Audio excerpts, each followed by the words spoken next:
반갑습니다. 심리학당입니다. 행복하시죠? 네, 행복하셔야 됩니다. 자, 행복을 위해서 우리가 알아두어야 될 거 있죠. 사랑이요. 결혼 생활. 그죠? 네, 많은 분들이 사랑해서 결혼을 하는데 살다 보면 이혼육에 빠지기도 하고 실제로 이혼을 하기도 합니다. 근데 거기에는 이유들, 사유들은 다양하죠. 아주 구체적인 사건으로 따지면 경제적인 문제도 될 수 있고 또 외도 문제, 아니면은 성적인 어떤 취향의 문제, 이런 것들도 요즘 많이들 이야기하시더라고요. 자, 그런 사건 말고 우리가 일반적으로 뭔가가 조금 이 사람하고 사는데 행복하지 않아. 그리고 뭔가 참 좀 지쳐, 힘들어. 이럴 때 우리가 제일 많이 쓰는 표현이 뭐가 있어요? 성격 차이.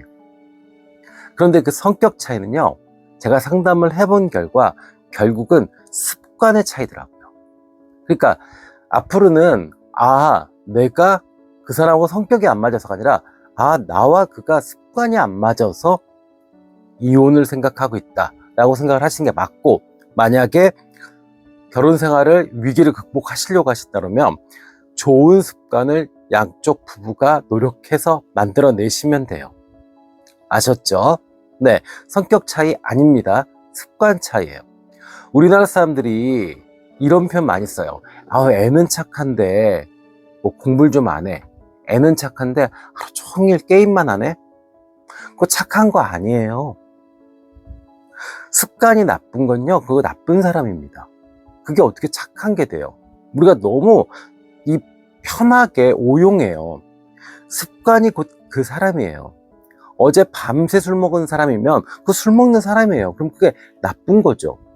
어제 마라톤을 한 10km 뛰었다. 그러면 그 사람 마라톤을 뛴 사람이니까 건강한 사람이 되는 거죠. 맞죠? 그럼 습관은 과연 어떤 행동의 습관, 몸의 습관만 있을까요? 아침에 일어나서 커피 마시고 화장실 갔다가 출근하고 이게 루틴화돼서 습관이 된다. 맞아요. 행동화되는 습관이 우리 눈에 제일 많이 띄죠. 그런데 더 중요한 건 뭐예요? 생각과 마음의 습관. 이게 더 중요합니다. 네. 계속 부정적으로 사고하는 습관을 가진 사람들이 있어요. 이런 사람들하고 결혼 생활하면 지칩니다. 피곤해져요. 그죠? 네. 그 다음에 옹졸한 마음을 가진 사람들이 있어요. 이런 사람들하고 결혼 생활을 계속 지속한다? 사실 감당할 수 없죠. 그죠? 옹졸하니까 계속 시비 걸고 화내고 짜증 부리고 이럴 거예요. 어떻게 살겠어요? 그죠? 자, 여기서 용어 정리를 하자면, 자, 생각은요, 사고는 의식이고요, 마음은 무의식입니다. 그리고 몸은 행동을 하는 주체가 되는 거죠.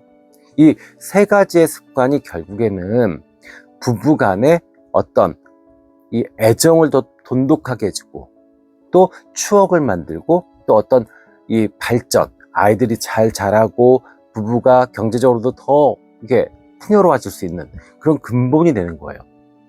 그죠? 근데 이것이 안 맞거나 아니면 아예 나쁘거나, 맞기는 맞는데 나쁘다. 예를 들어서 매일 야식 먹고 매일 넷플릭스 보고 운동은 1도 안 해요. 그런 부부가 20년, 30년, 40년 산다. 그럼 어떻게 되겠어요? 경제적으로는 파산이고 몸은 분명히 암이나 큰 만성질환에 걸려 있을 겁니다. 그죠?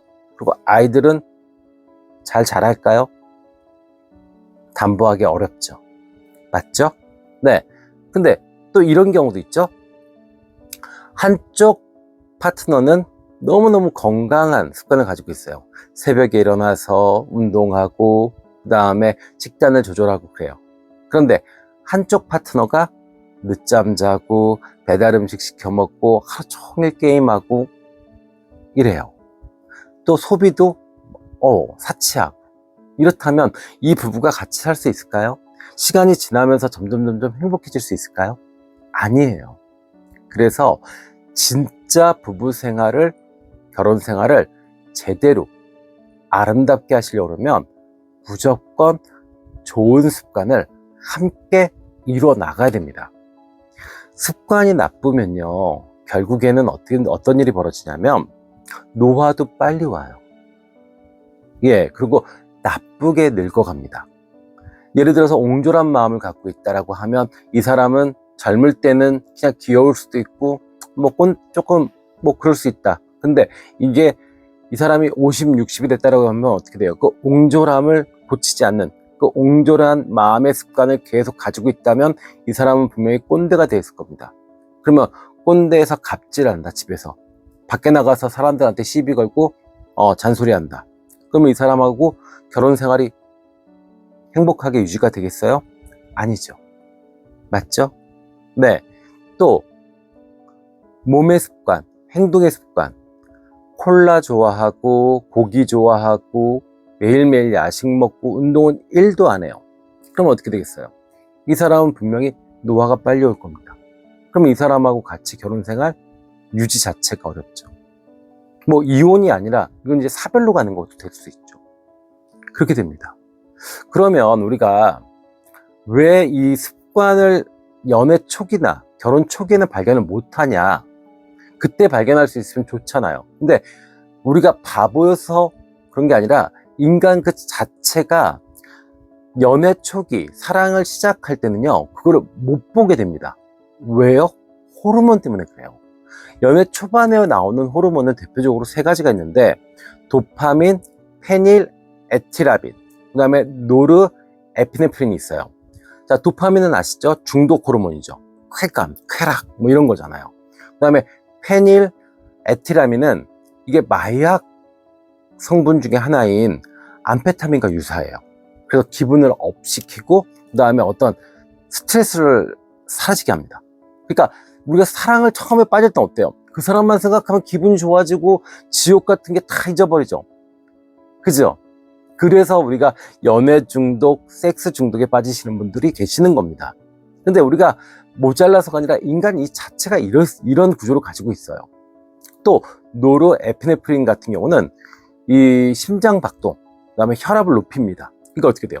주의 집중력이 강해지죠. 우리 연애 초반엔 어때요? 그 사람만 보이잖아요.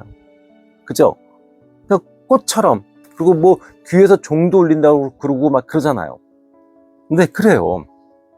그렇기 때문에 우리는 그때는요, 그 사람이 어떤 습관을 가지고 있는지 몰라요. 그냥 그 사람 존재만으로 행복합니다. 또 예를 들어서 구애하는 입장이다. 내가 사랑을 이렇게 좀 구애하는 입장이면 그 사람은 분명히 더욱더 자기 자신의 호르몬이 이런 식으로 빨라질 겁니다. 그럼 어떻게 돼요? 정말 게을렀던 사람, 정말 씻지도 않고 매일매일 한 10시, 11시에 일어나서 집에서 혼자 브런치 먹죠. 그죠? 라면 끓여가지고 그러면서 키득키득 TV 보던 그런 사람이 씻기 시작하고 아침에 일찍 일어나고 그러죠. 그러니까 이거는 의도성도 있을 수 있지만 자기 자신도 모르게 그렇게 행동을 해요. 그러니까 습관의 어떤 나쁜 것을 발견하기가 되게 어렵습니다. 그 다음에 연애 중반으로 갔을 때는 어떻게 되냐면 이때는 이제 스킨십의 단계가 되잖아요. 그러면 더더욱 이게 더 깊어집니다. 세로토닌, 옥시토신, 바소프레신 같은 호르몬들이 나오죠.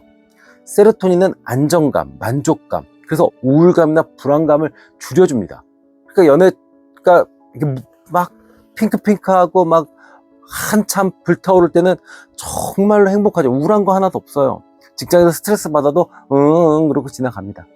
네, 옥시토신은 뭐예요? 대표적으로 이 모성애, 그죠? 어떤 그 스트레스와 고통을 줄여주고 유대감과 신뢰감 이런 걸 얻게 해줘요. 그러니까 그 존재만으로도 아름답고 사랑스럽고 그 사람과 같이 있음으로써 내가 어떻게 해요? 스트레스와 고통이 줄어들게 되죠. 그러니까 그 사람의 어떤 상대의 습관이 나와 다르다는 것을 인지를 잘 못해요. 맞습니다. 그 다음에 바소프레신이라고 있어요. 이건 성관계 때 나오고, 네, 그 다음에 이거는 상대에 대해서 헌신하게 되고, 또 이 상대에 대한 어떤 독점적 감정을 갖게 돼요. 이제 이렇게 돼서 연애 중반까지 옵니다. 호르몬 작용이에요. 그러면 이때까지는 모르죠. 그죠? 그랬다가 연애 조금 말로 가거나 아니면 결혼을 시작했을 때 어떤 일이 벌어지냐? 이때는 평온과 안정, 그리고 상대에 대해서 헌신의 호르몬이 나오게 됩니다. 그러니까 상대가 나를 지치지 않게 해줘야 돼요. 상대가 스스로 건강하고 자립할 수 있는 사람이어야지 내가 덜 힘들고, 그리고 상대에 대해서 신뢰감이 더 많이 생기게 됩니다. 그렇기 때문에 이때 호르몬은 대표적으로 엔돌핀, 그 다음에 멜라토닌. 이 멜라토닌은 뭐예요? 수면에 관련된 거잖아요. 안정, 그죠? 건강, 이런 겁니다. 근데 이것에 방해를 받게 된다라고 하면 이제 마찰이 생기기 시작하는 거예요. 네. 그 다음에 프롤락틴. 그래서 이것은 휴식. 네. 그 다음에 이 결혼을 해서 아이를 낳았을 때 수유와 관련되는 그런 호르몬이 프롤락틴이라고 합니다. 엔돌핀은 많이들 아시잖아요. 그죠? 행복과 편안함, 그리고 스트레스와 고통을 줄여주는 이런 호르몬으로 알려져 있습니다. 그러니까 큰 틀에서 보면 초기, 중기, 말기, 연애의 단계에서 보면 처음에는 열정, 그 다음에 친밀, 헌신의 단계로 가요. 근데 이 헌신의 단계에 있어서는 지치지 않아야 됩니다, 상대를. 그러려면 어떻게 되냐? 나부터 건강한 습관을 가져야 돼요. 내가 좋은 습관을 가졌을 때 그 상대가 내 뒤치다거리, 정신적으로나 아니면 육체적으로나 뭐 생각, 마음 다 내를 뒷수발할 필요가 없어지죠. 그러면 어떻게 돼요? 부부 생활이 건강하고 편안하게 유지가 되는 겁니다. 근데 내가 이것을 반대로 했을 경우에는 갈등도 생기게 되고 상대방은 지치게 되죠. 그러면 이혼에 대해서 생각하게 되죠. 대부분 큰 어떤 사건 없이, 큰 원인 없이 황혼이혼, 아이들 대학 보내고 대학 졸업시키고 그 다음에 결혼시키고 난 다음에 이혼을 결심하고 행하시는 분들은 대부분 성격 차이가 아니라 이런 습관의 차이 때문에 그렇습니다. 그렇기 때문에 결론적으로 말씀드리자면 정말로 건강하고 행복한 결혼 생활을 하시려면요, 좋은 습관을 부부가 서로 함께 노력하셔서 만드시고 공유하시고 발전시키셔야 합니다.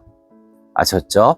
네. 그래서 습관이 곧 그 사람이고, 습관이 곧 부부 생활의 원동력이 된다는 거 꼭 기억해 주시길 부탁드립니다. 지금까지 심리학당이었고요. 다음 시간에 더 좋은 영상으로 찾아뵙겠습니다. 감사합니다.